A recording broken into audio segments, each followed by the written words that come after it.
Bienvenue au cœur du crime, un podcast issu des archives d'Europe 1. Savez-vous que plus d'un tiers des crimes et délits commis en France sont traités par la gendarmerie nationale? Je m'appelle Yann Kermadec. Je suis commandant de gendarmerie. Je dirige une section de recherche dont la mission essentielle est une mission de police judiciaire.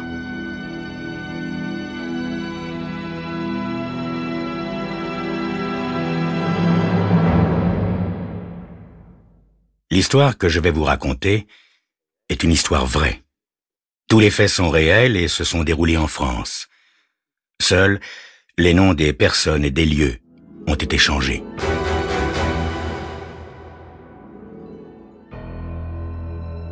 Sam Victor en a assez de s'en faire au sujet des ateliers du même nom. Crowley et consorts pourront endurer sans lui toutes les migraines de la firme pour le restant de la semaine. Il va, lui, se rendre au rayon des articles de sport dans un grand magasin pour y choisir la plus maniable des Winchester en stock. Ensuite, il téléphonera à la compagnie de navigation aérienne de l'Est afin de réserver sa place dans l'avion qui, à 9h, l'emportera vers les montagnes. Il s'en ira abattre le plus grand et le plus farouche des cerfs qu'il aura pu suivre à la trace. Et, tandis qu'il épaulera son arme, couchera l'animal en joue et appuiera sur la détente, il évoquera l'affreux visage d'Iverson. Aucune situation dans les affaires ne vaut de subir des vexations continuelles de la part d'un Joe Iverson, ce putois, ce sadique, cet individu pourri jusqu'à la moelle. Sam Victor se rend compte qu'une fois de plus, il s'emballe. Il porte la main à sa poitrine, là où doit battre son cœur, et il tapote gentiment cet endroit pectoral comme pour dire « Du calme, tout doux, mon vieux cœur, ne me refais plus ce coup-là. » Même 1 million d'individus comme Joe Iverson ne valent pas une crise cardiaque, et un seul petit battement du cœur humain revêt beaucoup plus d'importance que tout l'or du monde. Telles ont été en substance les paroles du docteur. Auparavant, Sam Victor avait toujours tenu les médecins en piètre estime. Il n'avait été à ses yeux que de petits docteurs, mais depuis sa crise récente, il honore son docteur d'une grande considération et les dires médicaux lui sont devenus paroles d'évangile. Or, que lui a recommandé son docteur? Précisément ce que Sam vient de se redire avec beaucoup d'à-propos. Et il a même ajouté « Ménagez-vous, il faut du calme et du repos à ce vieux cœur. Détendez-vous au maximum afin d'éviter toute récidive. » Sam quitte son bureau à 5h de l'après-midi, une valise vide à la main, et traverse le hall en direction de l'ascenseur, ses talons claquant comme des pétards sur le carrelage. D'ordinaire, il est l'homme le plus petit au milieu des usagers de l'ascenseur, mais jamais il ne se tortille ni se hausse sur la pointe des pieds pour se grandir, serait-ce d'1 centimètre. Lorsqu'il fait face à un homme de taille moyenne, ses yeux arrivent généralement à hauteur du 2e bouton de veste, mais ça lui est bien égal. Ce qui compte pour lui, c'est la vie qui bat dans sa poitrine, ainsi que dans les vaisseaux sanguins de ses poignets ronds et de son cou épais. La vie seule lui importe, non la grandeur, ni même la jeunesse, non, uniquement la vie. Il se fait déposer en taxi devant le grand magasin. Quand il atteint l'étage des armes à feu, la vue des râteliers de fusils lui inflige un début de malaise. Il n'a plus chassé depuis son enfance. Est-ce qu'il ne risque pas de se rendre ridicule auprès du vendeur? Sam a horreur d'être pris pour un imbécile. Le vendeur le gratifie d'un large sourire, comme s'il avait subtilement évalué la mise de Sam. Le riche veston, le chapeau de feutre souple et les chaussures anglaises du bon faiseur. Apparemment, ce vendeur sait distinguer un client sérieux d'un autre. Sam en est rempli d'aise. Voilà, je voudrais un bon fusil de maniement facile, dans le genre de cette Winchester 70, voyez-vous, très prompte à la détente. Dans le temps, j'avais un très beau fusil de chasse, mais un jour, j'en ai fait cadeau à mon neveu. Sam rougit, conscient de paraître bavard. « Commençons par le début, si vous le voulez bien, » dit aimablement le vendeur. « Désirez-vous une arme pour gros gibier ? Oui, c'est ça, voilà, pour le gros gibier. Les doigts de Sam tâtent la poche dans laquelle il porte habituellement ses cigares. Je pars ce soir pour aller chasser dans la région nord de l'État. Chasser le cerf? Oui, précisément. Voyez-vous, j'ai été un bon fusil jadis. À l'âge de 14 ans, j'ai abattu un chevreuil dans le Maine. Monsieur, je crains que la saison ne soit guère propice à ce genre de chasse. Non que je ne veuille pas vous vendre cette arme, mais la chasse au cerf n'est pas encore ouverte cette année, voyez-vous. Vous devriez plutôt chasser le menu gibier. La saison? Sam se caresse le menton d'un air pensif. Ah oui, la saison, bien sûr. La question l'embarrasse. Eh bien, d'accord, pour le menu gibier, je m'en contenterai, d'autant plus volontiers que la chasse n'est plus pour moi qu'une détente. En ce cas, monsieur, peut-être qu'une carabine plus légère, ou un pistolet. Un pistolet? Mais pourquoi pas, je n'en ai jamais eu de ma vie. L'idée n'est pas mauvaise. Le vendeur le conduit devant une vitrine. En voici tout un choix, monsieur, le premier de la ville. C'est évidemment une question de préférence, voyez-vous. Personnellement, j'ai un faible pour ce Colt 45 automatique. Prenez donc en main ce joujou, monsieur, et vous en jugerez. Sam empoigne l'arme proposée. La manière dont elle s'adapte au creux de sa paume lui plaît, tandis que se réveillent en lui de lointains souvenirs d'enfance, quand il jouait aux gendarmes et aux voleurs dans les rues de la zone ouest. C'est une arme redoutable, voyez-vous, monsieur. Elle est d'ailleurs très demandée. C'est, en plus léger, la réplique du modèle gouvernemental. Mais si toutefois vous aimiez voir un autre modèle... Non, dit vivement Sam, sentant que l'on mettait en doute le caractère viril de ses goûts. Non, ce pistolet me convient parfaitement, c'est tout à fait ce que je veux. Est-ce que mon permis m'autorise à chasser avec cette arme? Assurément, monsieur. Quant au prix, l'employé relève le prix sur le catalogue, prend l'arme des mains de son client et conclut le marché. Ensuite, c'est un jeu d'enfant pour le vendeur de décider Sam à acheter les fournitures complémentaires. La fonte à bretelles sentant le cuir neuf, les munitions en emballage compact dans de lourdes caissettes de bois, ainsi que le coffret servant d'étui à l'arme et dont la serrure et les charnières bien astiquées étincellent. Le vendeur offre à Sam de rassembler le tout en un seul colis qui lui fera parvenir directement à son domicile. Mais Sam décline cette aimable intention. Il case le coffret et les caissettes dans sa valise et porte sur lui la fonte contenant le pistolet, histoire de s'y habituer. Quand Sam a glissé le pistolet dans sa gaine de cuir, il le trouve étonnamment lourd, mais ne s'en plaint pas.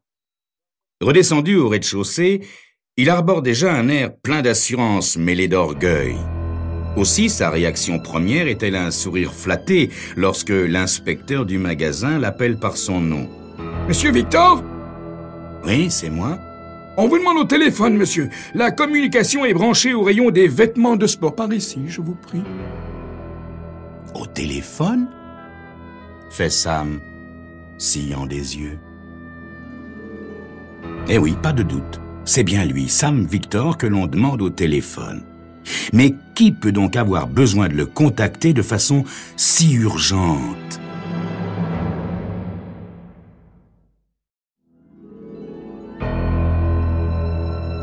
Sam Victor est le patron des ateliers du même nom. Mais il commence à en avoir assez de travailler comme un forcené, d'autant plus que son cœur lui fait mal et que le docteur l'a mis en garde contre trop de fatigue. Il décide donc de partir en vacances jusqu'à la fin du mois et de se livrer à son sport favori, la chasse. Il se rend dans un grand magasin de la ville en vue d'acheter une arme. Une fois l'achat conclu, et alors qu'il s'apprête à sortir du magasin, on le rattrape pour lui dire que quelqu'un le demande au téléphone. « Votre interlocuteur a donné de vous un signalement des plus précis », explique l'inspecteur en le précédant vers l'appareil dont le récepteur est posé en attente sur la tablette de verre d'un comptoir. « C'est de votre bureau, je crois, monsieur Victor. » Sam s'empare du combiné. « Ah non, c'est toi, Sam !» Ici Dave. Écoute bien, ça fait 1 heure que je cherche à te contacter. Iverson a téléphoné et il a piqué une de ses crises. Ne me dis pas que c'est son état normal. Cette fois, ça dépasse tout. Il m'a presque arraché l'oreille quand je lui ai répondu que t'étais absent. Quoi? Non mais qu'est-ce qui lui prend encore? Ben quand je lui ai dit que tu partais en vacances pour le restant du mois, il a hurlé encore plus fort. Je l'avais déjà entendu en colère, mais ce coup-ci, c'était vraiment une furie. Alors qu'est-ce qu'il me veut à la fin? Demande Sam irrité. Et pourquoi as-tu pris la peine de me joindre par téléphone pour me faire part des rugissements de cet énergumène? J'y étais obligé, Sam, crois-moi. Je craignais qu'il ne mette sa menace à exécution. Il exige que tu lui téléphones immédiatement, faute de quoi il nous raye de la liste de ses fournisseurs. Enfin, il est bientôt 6 heures, à quoi rime une telle urgence? J'en sais rien, Sam, mais tu le connais. Pour l'amour du ciel, téléphone-lui tout de suite. Bon, d'accord, je vais le faire. Il raccroche, mais garde la main posée sur le combiné et compose tout de suite le numéro d'Iverson. Allô, Joe? Sam Victor à l'appareil. Tiens, vous voilà enfin au bout du fil. Merci tout de même pour tant de grâce. Je veux vous voir sur l'heure, Sam. Dérangez-vous illico. À mon avis, c'est suffisamment important. Je reste ici jusqu'à 6h30. Impossible, Joe. J'ai tout un programme et... Mais vous ne me comprenez donc pas, c'est urgent. J'ai un visiteur, Sam. Il est venu me montrer un échantillon qui m'intéresse. C'est un moulage identique à ceux que vos ateliers exécutent pour moi. À cela près que mon visiteur estime pouvoir me fournir le modèle 10 cents moins cher la douzaine. Vous entendez? Oui, j'entends bien. L'article est peut-être bon, mais qui me dit que ça n'est pas une vulgaire camelote? Je désire que vous veniez l'examiner sur le champ. Vous savez bien que je ne sacrifierai à aucun prix la qualité. Si vous venez maintenant, vous pourrez peut-être me convaincre que l'échantillon soumis est d'une qualité nettement inférieure.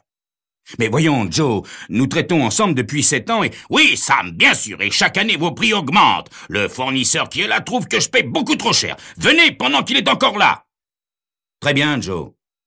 Je serai là dans 20 minutes. Il monte dans le taxi qui stationne devant le magasin, le cœur gonflé de rage et de désespoir. Le chauffeur le dépose devant le bâtiment dont on a déjà bloqué les portes. Sam doit tambouriner sur les panneaux vitrés pour attirer l'attention du concierge qui a entrepris de nettoyer le dallage du rez-de-chaussée.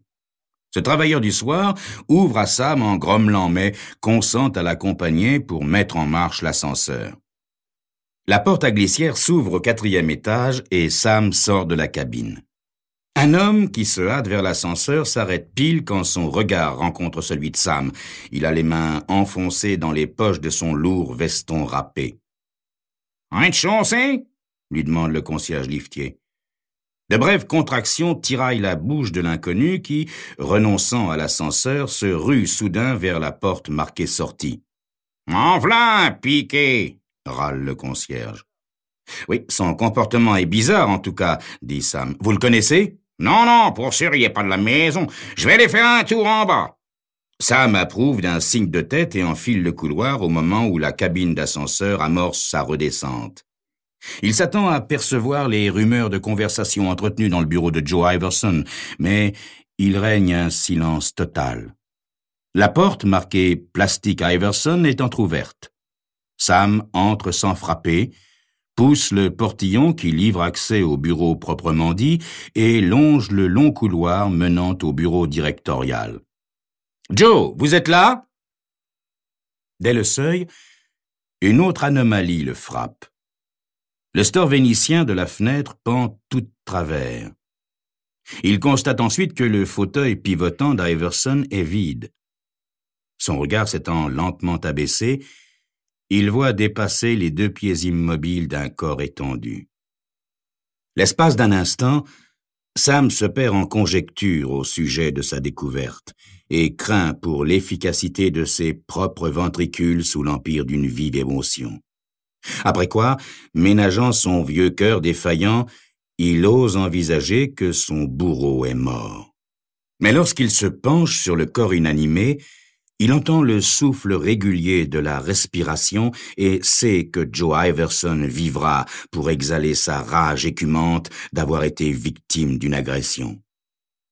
Sam parcourt la pièce d'un regard circulaire. Dans un coin, il y a un coffre-fort noir de taille moyenne.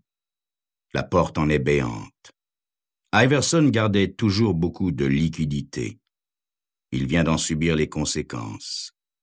Le prétendu concurrent de la firme de Sam Victor, celui-là même qui a filé devant Sam quand il sortait de l'ascenseur, a dû récolter pas mal de blé. Sam songe à demander du secours, mais à vrai dire, il est plutôt indifférent à l'état de santé de l'homme qui gît sur le parquet. N'a-t-il pas eu ce qu'il méritait, ce salopard? Et encore, ça aurait pu être plus grave. Le concierge apparaît derrière le portillon. « On peut trouver le type, sûr qu'il était pressé de quitter les lieux. Il va bien, monsieur Iverson ?»« Non, » répond Sam. « Il a été victime d'un hold-up.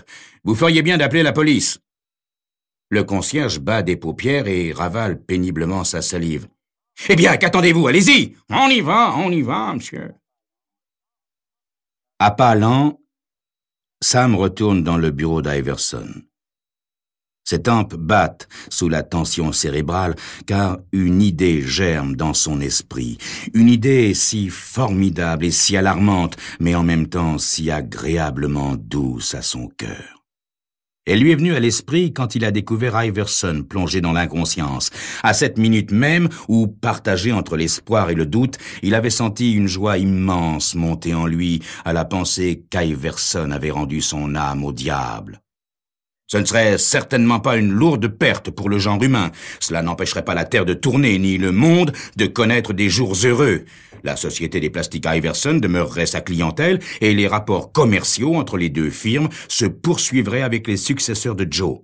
Des gens plus faciles à vivre. En outre, ce nouvel état de choses préserverait Sam Victor d'une aggravation pathologique qui pourrait lui être fatale. Si le voleur avait achevé sa victime, le sort de Sam s'en serait assurément trouvé plus enviable. Mais est-il trop tard pour se faire? Et sans risque? En aurais-je encore le temps? Se demande maintenant Sam. Tu sais parfaitement ce que je pense de toi, hein, crapule? Marmonne-t-il à l'adresse de l'homme inanimé. Je vais te faire le sort que tu mérites. Sam hisse la lourde valise sur le bureau, l'ouvre en actionnant la serrure et, à l'intérieur, prend une cassette de munitions. Il en fait coulisser le couvercle et extirpe de l'emballage l'un des projectiles luisants. Puis, d'une traction brusque, il dégaine son pistolet de la fonte bloqué contre son aisselle. Il charge l'arme. Sa main tremble un peu en empoignant la crosse du pistolet. Le doigt qu'il pose sur la détente lui paraît s'engourdir de froid. Un moment, il croit ne pouvoir jamais perpétrer de sang-froid un tel acte. Alors, il évoque le chevreuil qu'il a tué dans le Maine quand il avait 14 ans, ce bel animal gracieux et fier qui, bien moins que Joe Iverson, avait mérité ce destin funeste. Cette pensée lui procure juste le stimulant nécessaire pour remuer de quelques millimètres son doigt homicide. À présent, Sam se sent décontracté. Il rengaine son pistolet, referme la valise qui contient la cassette à munitions et boutonne soigneusement sa veste. Il quitte maintenant la pièce pour se diriger vers l'ascenseur. La porte de la cabine s'ouvre, livrant passage au concierge suivi de 2 hommes. L'un d'eux porte l'uniforme du policier en patrouille, l'autre est en civil. « Par ici !» lance Sam Victor. Mais ensuite, tout lui devient facile, étonnamment facile. L'inspecteur en civil le soumet à un feu brûlant de questions, mais les réponses viennent automatiques, convaincantes. « Qui êtes-vous? Sam Victor, président des ateliers du même nom, dont Joe Iverson était client. Quand êtes-vous arrivé? Il y a une dizaine de minutes. Le coup était déjà fait. » Le concierge approuve d'un signe de tête. « Pouvez-vous nous donner le signalement de l'homme qui s'est enfui? » « Non, le hall était mal éclairé. »« Quel était le but de votre visite? » Sam lui conte son histoire et suggère qu'on confirme en téléphonant à son bureau. « Monsieur Iverson gardait-il toujours de l'argent dans son coffre? » Oui, autant que je sache. « À votre arrivée, Iverson était-il déjà mort? » Oui, il était mort, le pauvre Joe. Mort, oui. « Bon, ce sera tout pour l'instant, monsieur Victor, » dit l'inspecteur, les sourcils froncés. « Mais je vous préviens que vous restez à la disposition de la police pendant les prochains jours. Vous ne pouvez pas quitter la ville. »« Mais certainement, je vais juste annuler ma partie de de campagne où je pensais aller prendre un peu l'air. Voyez-vous, j'en remettrai ça à plus tard. » Il pousse un grand soupir, hoche funèbrement la tête et se dirige vers la sortie. Il sent le regard de l'inspecteur peser sur sa nuque. Mais il sait que tout va bien. Il ne lui reste plus qu'à franchir le portillon, regagner l'ascenseur par le couloir, traverser le rez-de-chaussée et héler un taxi pour rentrer chez lui et goûter le réconfort de sa petite famille qui l'attend. Il pourra même s'accorder un petit verre, en dépit de l'interdiction du docteur. Mais avant même d'atteindre le couloir, il s'effondre. « Monsieur Victor, ça va pas ?» crie l'inspecteur. Sam voit le visage de l'inspecteur penché au-dessus de lui. « Ça ira, merci, monsieur l'inspecteur. Juste un petit malaise, c'est le cœur, mais ça va passer. » Le détective glisse la main sous le veston de Sam pour sentir battre le cœur.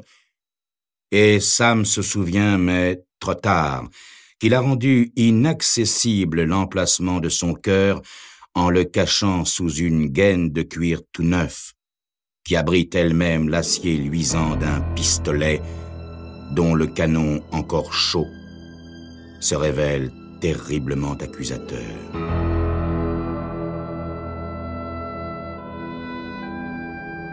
Vous venez d'écouter Au cœur du crime, un podcast issu des archives d'Europe 1. Réalisation, Julien Tarot. Production, Estelle Lafont. Patrimoine sonore, Sylvaine Denis, Laetitia Casanova et Antoine Reclus.